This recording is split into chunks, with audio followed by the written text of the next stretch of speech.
I love this country. Both of the stories of Michael Cohen tonight, as told by these two sets of prosecutors, the White House trying to say this isn't about the president is now sort of officially nuts. No. But what did we actually discover? Let's start with the Cohen filing. Again, the recommendation for his sentencing, which is coming up next week. What we learned was that there's no evidence, again, of Russian collusion with the Trump campaign, and certainly nothing with the president personally. We learned that Michael Cohen is a kind of a rather unscrupulous individual who sought to enrich himself through the campaign and did some pretty sleazy deals after the campaign. But in fact, there is no suggestion whatsoever that the president did anything wrong, committed any crimes, or certainly had any contact with Russians. A lot of hype, a lot of sound, a lot of noise, a lot of drama, but no substance in terms of the president of the United States. We do know from the special counsel's filing that he's given them plenty of information on Trump himself. Laura, what people forget is Barack Obama was the president of the United States. His intelligence community was tasked with making sure that no outside entity interfered with the outcome of our election. No one talked about it. Donald Trump was a private citizen. He had nothing to do with the integrity of the ballot process or the integrity of how the election was going to be administered. That all fell under the Obama administration, the Comeys, the Clappers, the Brennans of the world. There was no collusion. There was no cooperation. There was no coordination between anybody on the Trump campaign. The word conspiracy was thrown all around. In major American newspapers tonight, the word conspiracy is used over and over and over again. Conspiracy with the Russians. Conspiracy with the Russians. Michael Cohen had nothing to do with the campaign. He wasn't a campaign employee. He didn't have a campaign email address. He wasn't compensated by the campaign. He was a Trump Organization employee, of which literally he was 20 floors apart from where the campaign was. He had no operational authority whatsoever for the campaign. He couldn't make decisions on behalf of the campaign. I think we should note that Mueller has not charged anybody, not Cohen, not Manafort, not Flynn, not Papadopoulos, not Gates. Nobody has been charged with taking part in a criminal conspiracy to influence the 2016 election. Thank you.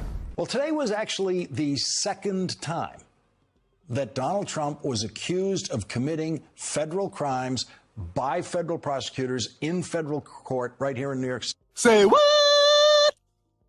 Well, they're not going to be making a case against the President of the United States, no matter what their evidence is, because the Justice Department has ruled that you cannot indict a sitting president. They ruled twice on that, once in a Democratic administration under Bill Clinton and once in the Nixon administration. But it's very important to realize what the prosecutors said in those pleadings. They said that Michael Cohen violated the law and that he was, according to them, was instructed by, number one, the candidate to make the payments. They didn't say that the candidate told him to make illegal payments. They were very careful not to say that the candidate instructed him to violate the law. It's a very, very important part of the pleading. They have not alleged that the President of the United States violated the law. They've alleged that Michael Cohen did. Now, there is actually nothing in the Constitution that says the President of the United States cannot be indicted and charged with a crime. There is nothing in the Constitution that says the President of the United States can never be charged with a crime and never put on trial in court while he is serving as President of the United States.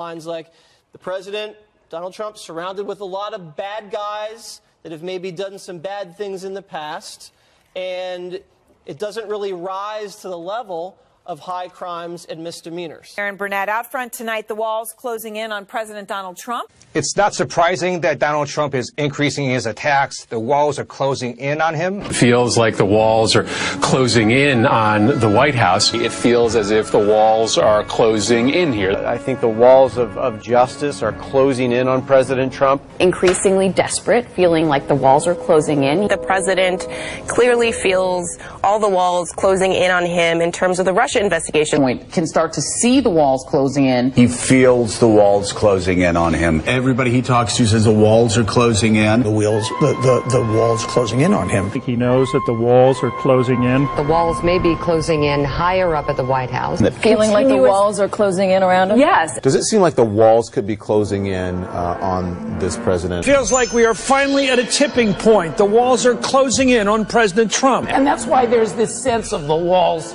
closing in. As it appears the walls are closing in terms of the Mueller investigation. The walls are closing in. The walls are closing in. I do feel that he feels the walls closing in on him. Legal walls are closing in on Donald Trump tonight. From a Democratic perspective, this is the president feels like the walls are closing in. As he feels the walls are closing in.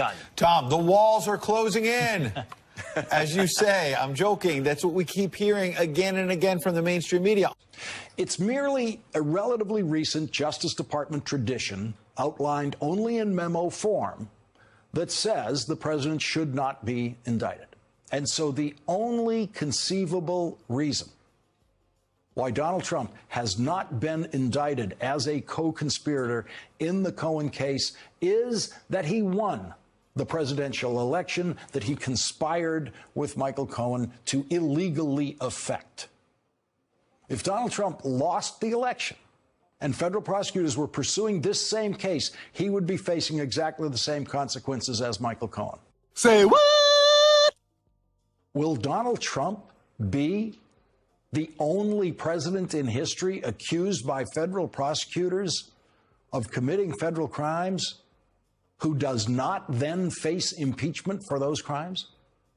Now, you may have noticed that I have not yet included Donald Trump in our coverage of the Republican presidential campaign this season, and that is because he is obviously never going to be president. He is obviously never going to be the Republican nominee for president, and he is obviously never going to be a candidate for president. Where's the hammer? Is it on the, go up on the other floor. Somebody go up there and stop the hammering. That pivot. Yeah, forget the collusion. Let's talk about campaign finance. We've been talking for 2 years about how this is Trump and Russia conspiring to fix the election. Molly. And that is, I think, such an important issue.